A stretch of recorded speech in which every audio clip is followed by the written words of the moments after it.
আপনার স্বর্ণ ব্যবসায়ীদের সভাপতি কামরাঙ্গীর চরের এই আপনাদের এখানে এই যে ব্যবসা বাণিজ্য করছেন বিভিন্ন ক্রেতারা আসে তো এখানে কোনো সমস্যা হচ্ছে?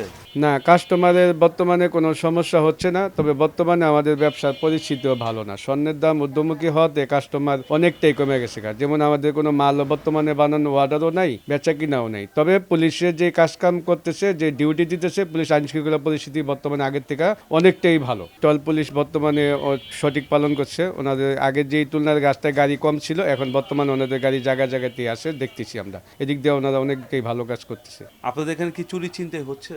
চুরি ছিনতাই তো 5 তারিখের পরের থেকে অনেক হয়েছে, কিন্তু ইদারিং মাসাল্লাহ অনেকটাই ভালোর দিকে আসি।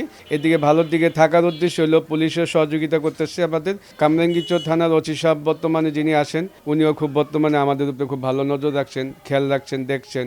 অনেকটাই ভালো, আমরা দেখতেছি ভালো সব দিকেই।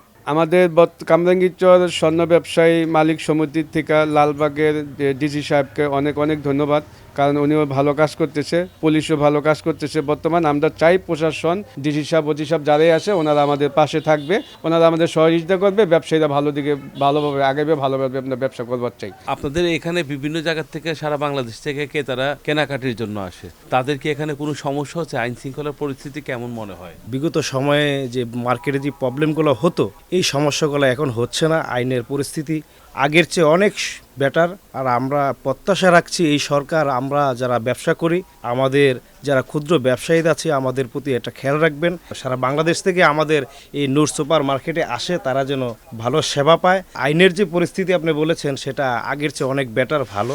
যোগাযোগ করার সাথে সাথে সেই সেবাগুলো পাচ্ছি। ইতিমধ্যে আপনারা দেখেছেন আমাদের মার্কেটে এই প্রশাসনিক লোকজন তদারকি করছে বিভিন্ন সময়, যেন বিশৃঙ্খলা না হয়। সেক্ষেত্রে আমরা ধন্যবাদ জানাচ্ছি প্রশাসনকে এবং সরকারের যারা আছেন এবং এই মার্কেটের যারা কর্মকর্তা আছেন, তারা আমাদেরকে সর্বোচ্চ সহযোগিতা করেছেন, ভবিষ্যতে করবে।